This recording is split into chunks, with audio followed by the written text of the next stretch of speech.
Men who were going in to search homes because they couldn't go in a home or a building that had women in it unless there was a woman with them. And they started doing that.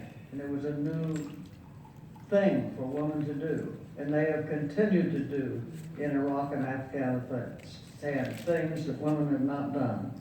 And we have had award of the first Silver Star for valor. On March 20, 2005, Sergeant Leanne Hester and her team of military police were guarding a supply convoy near Salman Pak, Iraq. About 50 insurgents ambushed the convoy. Hester maneuvered her team through the kill zone into a flanking position where she assaulted a trench line with grenades and M203 rounds. Her actions saved the lives of numerous convoy members. And for that, Sergeant Leanne Hester received the first Silver Star since World War II, and she received the first Silver Star for valor for any woman. And she said, upon receiving that award, "This award doesn't have anything to do with being a female. It's about the duties performed that day as a soldier." And we're all so proud of her.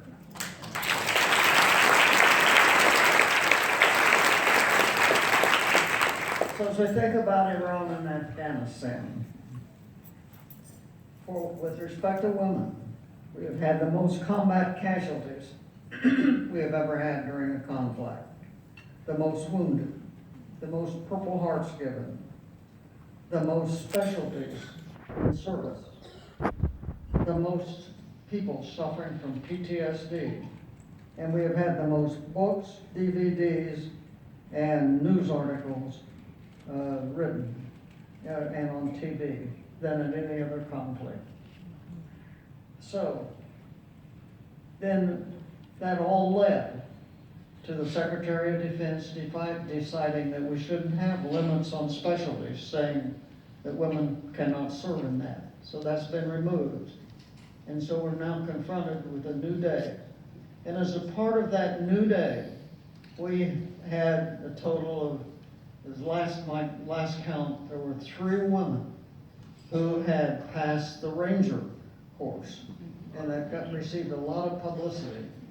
And I read where one of them, Captain Kristen Geist, who was a military police officer in the Army, who passed, and she commented that as she was doing this, as she was going through that course, she said, "I was thinking of future generations of women, that I would like them to have that opportunity of going to Ranger School as I had, so I put pressure on myself." And I can tell you that I went through my career, I was the only, of every duty that I had was assigned, duty assignment, I was the first woman to ever serve in that. And I can tell you that I felt strongly that I had to succeed so that another woman would have an opportunity to do that job. And I'm sure that many of you felt that same way as you were assigned to a job that women had never done before. So as we think of other women, and for those of you who are nurses, I didn't try to capture the names of the chief nurses through time. We have addressed nurses a little more heavily than some of the others. But think of these women who are historic. The first woman promoted to general officer, general flag officer, Anna Mae Hayes, chief of the Army Nurse Corps, first one. Elizabeth Pleasington, who was the director of the Women's Army Corps, first general in the Army. Jean Home, who was the first one in the Air Force, and she was the first 2-star general. And she was the first person to write a really book that really told the history of women in the military, An Unfinished Revolution. And it sold thousands and thousands of copies. And it was a wonderful thing. And so we have our history written up to the time that she quit writing on that book. And then we have the 3 stars. We had an interesting thing happen because the Marine Corps nominated Carol Nutter, and I guess the Navy wasn't about to let the Marine Corps take first place at this, so they immediately got Pat Tracy promoted, and she was followed by Carol Nutter. So the 2 of them sort of considered that they did the star together. And then we had Ann Dunwood, the 4-star. And today we have about 5 4-star generals. 2 are in retirement already.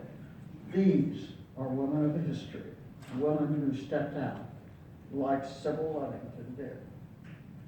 But I wanted to specifically talk, in conclusion, about people here.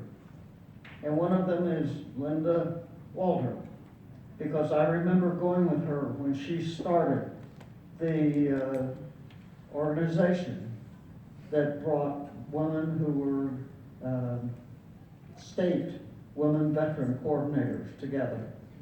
And that was a new thing. And it was a major step forward for women so that they had an opportunity to see what each other was doing and do more for veterans.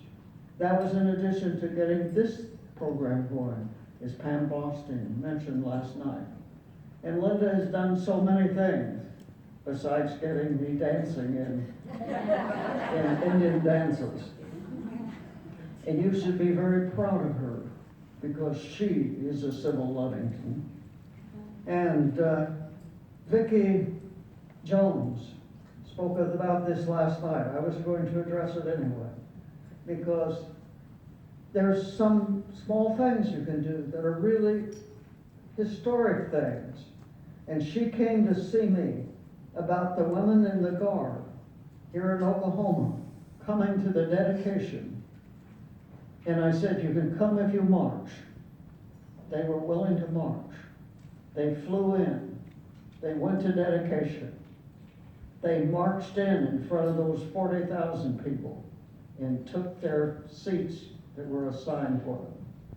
But it did more than just that, because she went to see Rita Aragon to tell her that they could do this. Rita went to the commander, and they got it all approved and set up, flew into Andrews Air Force Base, and the commander who marched in, and he called me and told me he had come to a new understanding about women serving in the military, and he was going to make changes in the National Guard here in Oklahoma.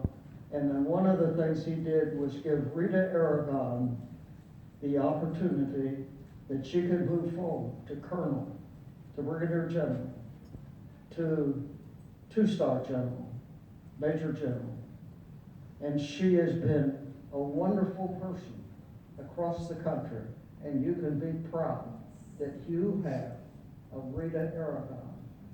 But she might never have had that opportunity if Vicki Jones hadn't had the courage to call and say, we have about 75 women that can come from Oklahoma, the Oklahoma National Guard.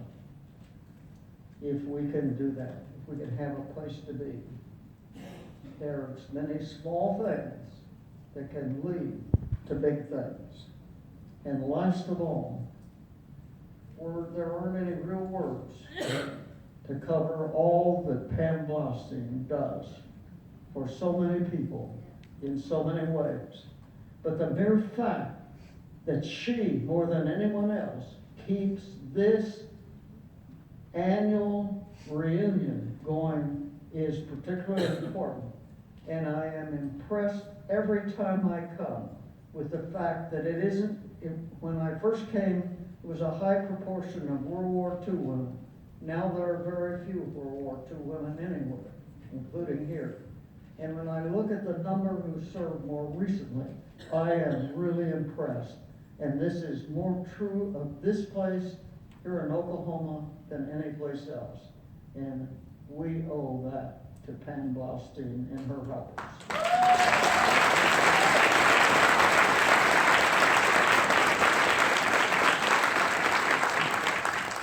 And So again, thanks to all those kind remarks that Pam made to me about the Air Force, I am going to close with another quotation about Marines. This was written by a daughter, and she said, "My mom and dad, who was also in the Marine Corps, I just have been it must have been a bone of contention because that my mother outranked my father. It was only mentioned once to us children in our entire lifetime."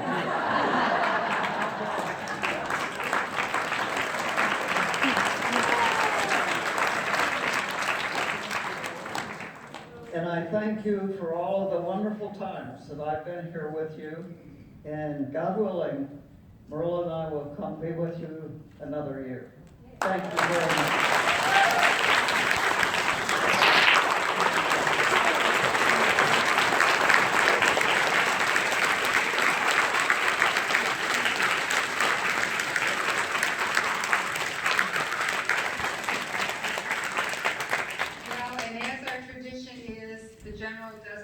She has a lot of plaques and things, so we give her a gift certificate each year so she can take her office people and friends out to lunch. So we have a lunch certificate to Ruby Tuesdays. Until you tell us a different restaurant, that's the one we're getting.